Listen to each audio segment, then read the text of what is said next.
రాష్ట్ర అభివృద్ధిలో జనసేన మంత్రుల ప్రస్థానం.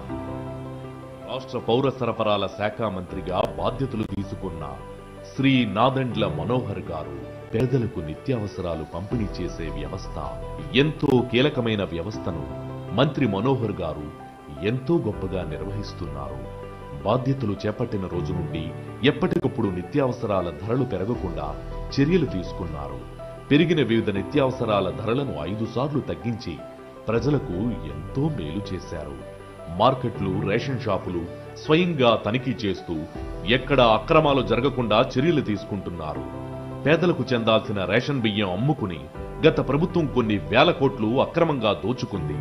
మంత్రిగా బాధ్యతలు స్వీకరించిన రోజు నుండి పేదలకు చెందాల్సిన బియ్యం అక్రమ తరలింపుపై శ్రీ నాదెండ్ల మనోహర్ గారు ఉక్కుపాదం మోపారు.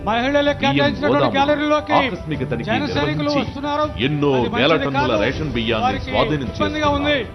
ఎంతటి వారైనా లెక్క చేయకుండా పేదల బియ్యం దోచుకున్న మాజీ మంత్రి కుటుంబంపై, గత ప్రభుత్వంలో కీలకంగా ఉన్న వ్యక్తులపై కేసులు నమోదు చేశారు. కాకినాడ పోర్టు ద్వారా విదేశాలకు రేషన్ బియ్యం తరలింపుపై ఉప ముఖ్యమంత్రి శ్రీ పవన్ కళ్యాణ్ గారితో కలిసి వెళ్లి అక్కడున్న నౌకను స్వాధీనం చేసుకుని 2384 టన్నుల బియ్యం స్వాధీనం చేసుకున్నారు. అలాగే రాష్ట్రంలో ఉన్న వివిధ పోర్టులు సందర్శించి అక్కడ నిఘా పెంచి పేదల బియ్యం అక్రమ తరలింపు కాకుండా చర్యలు తీసుకున్నారు. పేదల బియ్యం దోచుకునే వారిపై కఠిన చర్యలు తీసుకోవాలని గౌరవ ముఖ్యమంత్రి నారా చంద్రబాబు గారితో ఉప ముఖ్యమంత్రి శ్రీ పవన్ కళ్యాణ్ గారితో చర్చించి పేదల బియ్యం దోపిడీ చేసే వారిపై పీడీ చట్టం కింద కేసు నమోదు చేయాలని కీలక నిర్ణయం తీసుకున్నారు. కాకినాడ పోర్టు ద్వారా గత వైసీపీ ప్రభుత్వంలో జరిగిన పేదల బియ్యం దోపిడీపై సిఐడి ద్వారా విచారణకు ఆదేశించారు. ఓవైపు పేదలకు సరసమైన ధరలకు నిత్యావసరాల ధరలు అందిస్తూ పేదలకు చెందాల్సిన రేషన్ బియ్యం అక్రమ తరలింపు కాకుండా చర్యలు తీసుకున్నారు. అలాగే విజయవాడ వరదల సమయంలో అక్కడి స్థానికులకు ఎంతో అండగా నిలిచారు. ఆ సమయంలో నిత్యావసర వస్తువులను ప్రజల ఇంటి వద్దకు చేర్చి వారి కొరకు ఎంతో శ్రమించారు. గత వైసీపీ ప్రభుత్వం రైతుల వద్ద కొన్న ధాన్యానికి 1600 కోట్లు బకాయి పెట్టింది. అధికారం చేపట్టిన వెంటనే ఈ 1600 కోట్ల బకాయిలను చెల్లించి రైతులను ఆర్థికంగా ఆదుకున్నారు.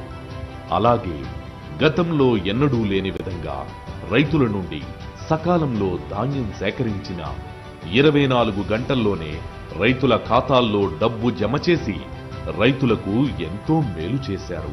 మీరు కొనుగోలు చేసిన 24 గంటల్లోనే మీ ఖాతాలో పడిపోతాయి. అకౌంట్ లో పడ్డాయా డబ్బులు?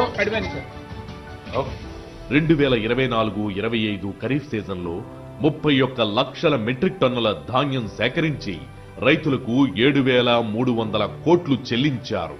5 లక్షల మంది రైతులకు లబ్ధి చేకూర్చారు. ఈ రైతులు మొత్తానికి రేపు 3 డబ్బులు పడకపోతే మీరు మళ్ళీ ఫోన్ చేయండి. ధాన్యం అమ్ముకుంటే 6 గంటల పడింది మాకు డబ్బులు.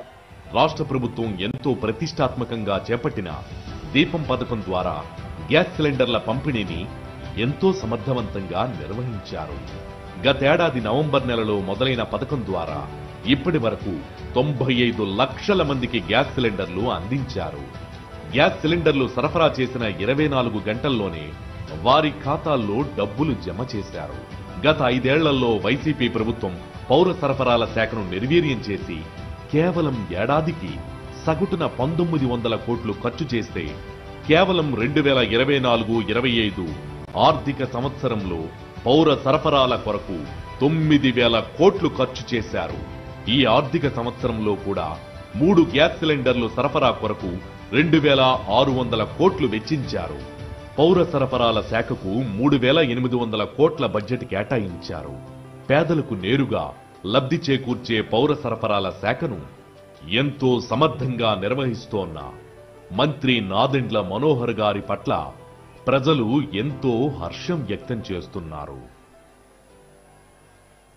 పర్యాటక, సాంస్కృతిక, సినిమాటోగ్రఫీ శాఖ మంత్రిగా మన కందుల దుర్గేష్ గారి ప్రస్థానం రాష్ట్రంలో ఉన్న వివిధ పర్యాటక కేంద్రాలను సందర్శించి కీలకమైన రాష్ట్ర పర్యాటక పాలసీని తీర్చిదిద్దారు. కీలకమైన ఈ పాలసీ ద్వారా సర్క్యూట్స్ అభివృద్ధి చేయడానికి సంకల్పించి పర్యాటక రంగంలో పెట్టుబడులు రాబడుతున్నారు. ఇటీవల జరిగిన విశాఖ పర్యాటక సదస్సు ద్వారా పర్యాటక రంగంలో రాష్ట్రానికి 1217 కోట్ల పెట్టుబడులు సాధించారు. 2500 మందికి పైగా ఉపాధి అవకాశాలు కల్పించారు. ఆంధ్ర ఊటీగా పిలువబడే అరకులోయలో అరకు ఉత్సవాన్ని అరకు చలి ఉత్సవ్ పేరిట ఘనంగా నిర్వహించారు.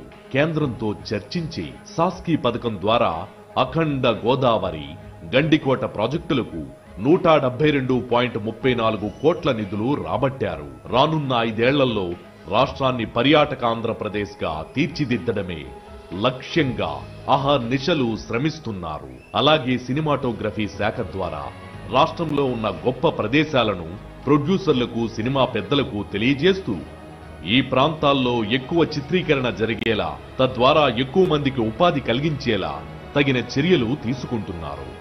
గత 5 ఏళ్లలో సినిమా ఇండస్ట్రీని గత ప్రభుత్వం ఏ విధంగా ఇబ్బంది పెట్టిందో చూశాం. సినిమా టికెట్ల నుండి మొదలుకుని అన్ని విధాలుగా వారిని ఇబ్బంది పెట్టారు. మంత్రిగా కందుల దుర్గేష్ గారు టికెట్ల విషయంలో నిర్మాతలకు అనుగుణంగా వారికి పూర్తి సహకారం అందిస్తూ రాష్ట్రం వైపు సినిమా ఇండస్ట్రీ చూసేలా చర్యలు తీసుకుంటున్నారు. ఇలా తనకు అప్పగించిన బాధ్యతలను ఎంతో గొప్పగా నిర్వహిస్తోన్న మన కందుల దుర్గేష్ గారి ప్రస్థానం రాష్ట్ర అభివృద్ధిలో ఎంతో కీలకం.